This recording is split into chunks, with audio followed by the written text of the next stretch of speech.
Bum, bum, bum, bum, da-na-na-na-na, meow. Hey guys, I'm back, and today I'm going to tell you some of my childhood stories because I was a strange kid and strange things kind of happen to me sometimes. Some of these may not be that interesting, but I'll just go for it. So, my first childhood story I would like to tell you was when I was either 2 or 3 years old. My mom decided to take me to the mall with her. And the one thing I was in love with at this mall was the water fountain, right? So the whole time I was there, we were hyping up the water fountain. I was so excited to get to the water fountain. And my mom, she decided to stop at like Old Navy, something like that. I'm not sure what store. But it was like one of those stores that your parents used to buy like all your clothes from. And I decided that she was there a little long, and I told her that I was going to go to see the water fountain. She told me politely that she's going to look at one more thing and then we can go. She looks away. I end up sprinting to this water fountain, and I stand up on top of it, and I'm just like so happy, whatever. My mom's freaking out, right? So she runs all the way to the water fountain, comes at me, yells at me, "Get down from there." And I, my 3-year-old self, loudly exclaimed, "You're not my mother." See, when I become a mother and my child does that to me, I don't even know. I don't know how my mom handled that. Like, she literally told me, she was just like, "I just grabbed you and like left." Like, that must have been the worst for her. Just, "You're not my mother." Like, no. Like, that just sounds so bad. So I feel really bad about that one. So another thing I used to do when I was young, since of course I wanted to be center of attention, always, I had this karaoke machine, and I would do karaoke all the time. I would even use that machine to like make movies with like my neighbors and stuff. Like, it was ridiculous. So first karaoke story. I actually watched Lizzie McGuire was like Queen when I was a kid, and I watched the Lizzie McGuire movie, and I'm pretty sure this is where it's from. She goes on there, and at the very end of her singing, she says, "Thank you, London."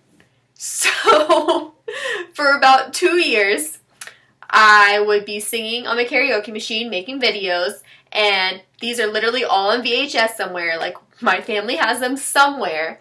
And at the end of every single one, I am screaming, "Thank you, London." And it was such a joke to my family. They literally got me a plaque like this big, and it just said the word London on it. And I had it hanging in my room because I was like, one day I'm going to be famous, and I'm going to be singing in London, and I'm going to scream, "Thank you, London," and it's going to be for real, and I'm going to be so psyched, and it's going to be awesome. Alright, karaoke story number 2. When I want to say I was like 6 or 7. It was around 6 or 7. My parents and like us, like the kids, and some close family friends at the time took a cruise. And on this cruise, there was karaoke. And I think I went up there like 15 times. I don't know. But most of the times, I was up there with, like, my dad or a family friend or my mom or somebody, right? And then the last time I went up there alone. Because I was like, I'm a strong, independent woman. I can do this by myself. It's going to be okay. And so I get up there alone, and I look around, and I don't see my parents. And I get, like, kind of confused, but I'm, like, still, like, real stage fright, so I don't really notice that much. And then when I get off stage, I run to the table where they were, like, because I was so excited. I was like, "Did you see that?" And none of them were there anymore.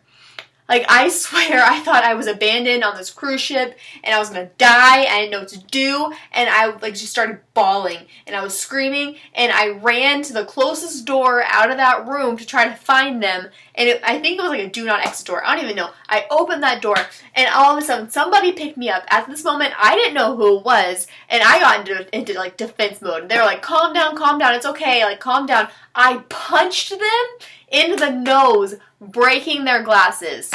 And they slowly put me down. And as they put me down, I looked up and I realized that it was our close family friend that was on this cruise with us, trying to calm me down and ask me what the problem was. But me still being my freak out stage, I ran from him and I ran straight into one of my parents. And they were like, what are you doing? And I was like, I lost you. I thought I was going to die out here alone. And they were like, really? Like, what? And apparently one of them had stayed in there and I guess walked away from the table for like 2 seconds. And I didn't notice, and I just freaked out. I thought everybody left because I have abandonment issues, and I was like, I don't know. And then, yeah, I almost broke a family friend's nose, and we had to buy him new glasses, and yeah. 3 to 13, we had a lake house, and at this lake house, there were all, like, the red-eared slider turtles, like, the really nice ones that you can, like, have as pets. And I think I was, like, 7 or 8, and my brothers, because I love the turtles, and so did my brothers, they decided that they wanted to take the turtles home with us back to our house in a neighborhood and keep them as pets. And I thought that was a wonderful idea, and so did my parents, as long as they stayed outside. So we built them like this little pond thing, and it was really cute. Like, we built them a pond, we went out there, fed them lettuce every day. I think we had 3 or 4 turtles. They just lived in this pond outside in our backyard, and they were the cutest thing ever. And one day, like, I think I noticed that a turtle was gone. And I was like, hey, Mom, like, are turtles running away? And she was like, no, honey, like, sometimes turtles, like, go underground for, like, hibernation, stuff like that. Like, that might have been what happened. And I was like, oh, okay, cool. And then, I guess, like, a day later, I was in my room. I lived on the 2nd story. I can look out and see basically right over where the turtles were. And I was standing in my window looking out, and 3 of the turtles were making a run for it to the fence. My turtles literally ran away. I have turtles that ran away. How? Like, nobody ever believes me when I tell them, like, oh yeah, my turtles ran away. Like, that's the stupidest thing ever. No, my turtles ran away. Like, really nice ones that you can, like, have as pets. And I think I was like 7 or 8, and my brothers, because I love the turtles, and so did my brothers, they decided that they wanted to take the turtles home with us back to our house in a neighborhood and keep them as pets. And I thought that was a wonderful idea, and so did my parents, as long as they stayed outside. So we built them like this little pond thing, and it was really cute. Like, we built them a pond, we went out there, fed them lettuce every day. I think we had 3 or 4 turtles. They just lived in this pond outside in our backyard, and they were the cutest thing ever. And one day, like, I think I noticed that a turtle was gone, and I was like, hey, Mom, like, are turtles running away? And she was like, no, honey, like, sometimes turtles, like, go underground for, like, hibernation, stuff like that. Like, that might have been what happened. And I was like, oh, okay, cool. And then, I guess, like, a day later, I was in my room. I lived on the 2nd story. I can look out and see basically right over where the turtles were. And I was standing in my window looking out, and 3 of the turtles were making a run for it to the fence. My turtles literally ran away. I have turtles that ran away. How? Like, nobody ever believes me when I tell them, like, oh yeah, my turtles ran away. Like, that's the stupidest thing ever. No, my turtles ran away. Like, I can't even, like, no. And then, let's see, another pet. I was around the time of the turtles. We got fish. And for my room, I chose the very pretty neon fish that are probably died somewhere and are probably really unsafe, and they should probably stop doing that, because I think it really messed him up in the head.